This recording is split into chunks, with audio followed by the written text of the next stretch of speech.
પીર તાલુકાનું ત્રાડા ગામ અને અહીંયા આપણને મળ્યા છે કૃષ્ણાબેન અને કૃષ્ણાબેન આ મંદિર બનાવી રહ્યા છે મા મેરડીમાનું મંદિર છે અને આજે મળ્યા છે આપણે કૃષ્ણાબેન તો આજે કૃષ્ણાબેન જોડે વાત કરશે.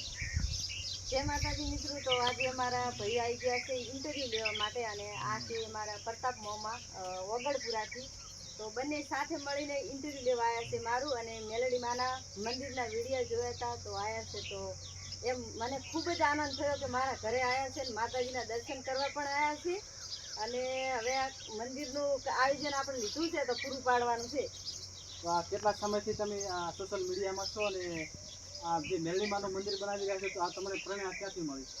મેલડી માનું મંદિર તો એમ કે લગ્ની લાગી હતી ને થોડુંક એવું સપનું બીજું આવ્યું હતું તો મંદિર તો માતાજીએ કીધું બનાવ્યું અને મંદિર પણ મારે એકલીને જ બનાવવાનું છે અને આ બીજો અમારા ઘરનો કોઈ ભાગીદાર નહીં આમાં, મારી એક જ નહીં. અને આ સોશિયલ મીડિયામાં તમે કેટલા વર્ષથી છો? 8 વર્ષથી. 8 વર્ષથી તમે સોશિયલ મીડિયામાં છો અને તમને સોશિયલ મીડિયામાંથી જ આ મંદિરનો જે ફંડ આવે છે એ જે કમાણી તમને જે આવે છે સોશિયલ મીડિયામાંથી તો એમાંથી તમે વાપરો છો કે પોતાના ઊંઝાના પૈસા વાપરો છો? નહીં, સોશિયલ મીડિયાના જે પૈસા પણ આવે ને મારા ફેસબુકના વિડીયોના જે પણ પૈસા આવે એ અર્નિંગ બધી આ માતાજીના કામમાં હું આલું છું અને ઘરના કોઈ મારી જોડે માગતો નથી ને હું ઘરના કંઈ આપતી નથી. હવે આપણે બાજુમાં ઊભા છે પ્રતાપજી, તો પ્રતાપજીને વાત કરશે.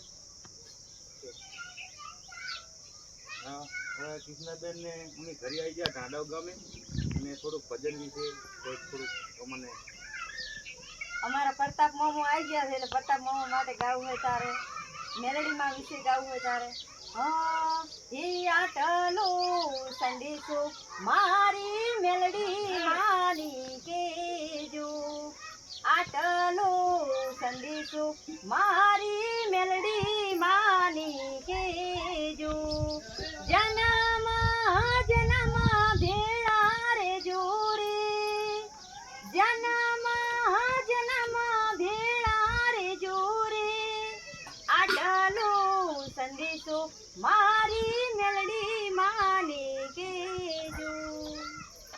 ખૂબ ખૂબ ધન્યવાદ.